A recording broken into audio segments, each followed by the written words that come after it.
Nessa nossa semana 3 de matemática, nós vamos ver frações. Então, parte 1 aí das frações. O que são as frações? As frações são números que indicam uma divisão. Usamos esses números quando queremos mostrar que o todo foi repartido em partes iguais. Quer dizer, que uma figura inteira ela foi repartida em partes iguais. Isso que é uma fração. Para escrever uma fração, usamos um traço horizontal. Na parte de baixo do traço, colocamos um número de vezes que o todo foi dividido. E na parte de cima, quantas partes temos quantas partes desse todo nós temos. Então, a fração, né, ela é um traço, e aí tem um número em cima e um número embaixo. O número de baixo é o quê? É a parte de quantas vezes a figura foi dividida. E a parte de cima é o número do todo ali que existe. Nas frações, o número que indica, o número que fica em cima, ele é chamado de numerador, e o que fica embaixo chamamos de denominador. Então, em cima, numerador, embaixo, denominador. Então, nós temos aí esses desenhos de todos esses círculos aí coloridos. Se vocês sentirem dificuldade para visualizar, vocês vão olhar lá no pet de vocês, que lá também tem o desenho. Só que os desenhos não estão coloridos, mas isso não importa. Esse primeiro aí tá com o número 1 porque é uma figura inteira, ela não foi dividida. Depois, no segundo desenho, esse verde claro, ele está dividido ao meio, ele está dividido em duas partes. Então, a fração está 1 sobre 2, quer dizer, o número de baixo é a quantidade de partes, né, que a figura foi dividida. Então, ela foi dividida em duas partes, por isso que está o 2.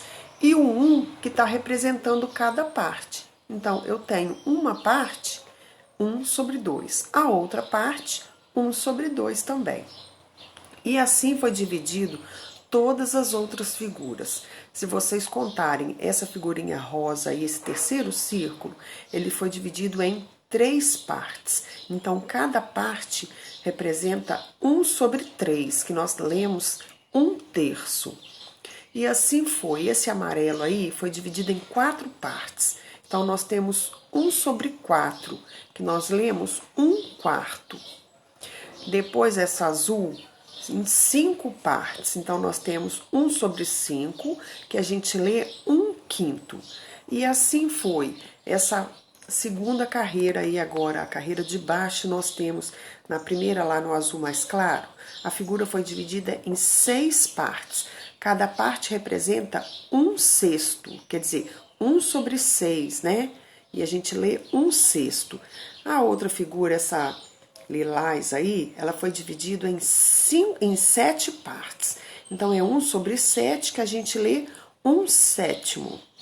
E assim, a outra amarela, nós temos 8 partes. Então, nós temos 1 sobre 8, cada parte representa 1/8.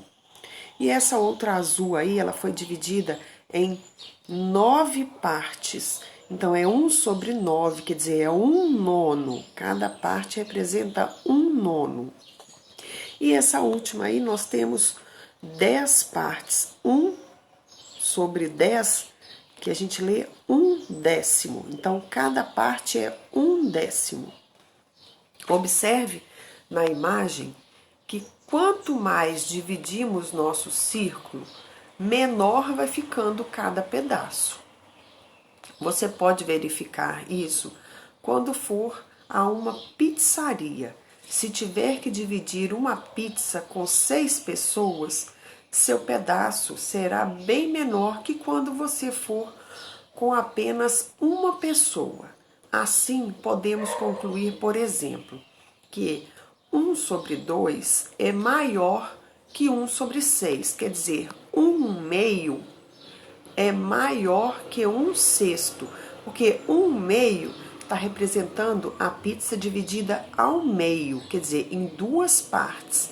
E 1/6 quer dizer que a pizza foi dividida em 6 partes.